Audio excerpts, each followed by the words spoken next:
আজকে 160টি নির্বাচন হচ্ছে, 160টিতেই অনিয়ম এবং দুর্নীতি হচ্ছে ব্যাপকভাবে। আমাদের এই বাংলাদেশের যে জনগণ, মুক্তিকামী জনতা যেটা আশা করেছিল সুষ্ঠু নির্বাচন হবে, এই মুহূর্তে আমি মনে করি আগামী 30 মিনিটের মধ্যে এই নির্বাচন বন্ধ করা হচ্ছে।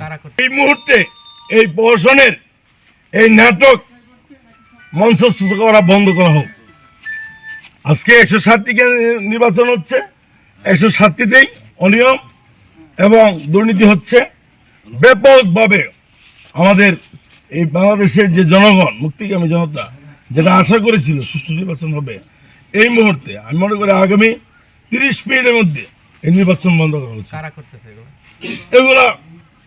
এগুলা করতেছে যারা ক্ষমতা আসার আগে ক্ষমতার স্বাদ পেয়ে গেছে, বুঝেন নাই?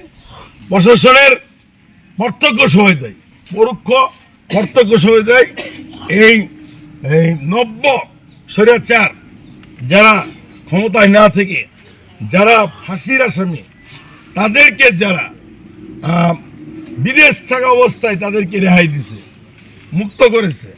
এবং এমনকি আপনার যে নির্বাচন তফসিল যে আপনার হইল, তফসিলের পর আপনাদের নির্বাচনের মনোনয়নপত্র দাখিলের পরে আপনার 1750 কোটি টাকা একটা ব্যাংক বা কি বলে শপথ দিছে, সংবিধানের শপথ নিয়ে তারা বলে যে এইবার মনোনয়ন বৈধ করে দিলাম, ব্যাংকের টাকা দিয়ে দিয়া। এদের মতো মেরুদণ্ডহীন নির্বাচন কমিশন দিয়ে এদেশে কি সুষ্ঠু নির্বাচন সম্ভব?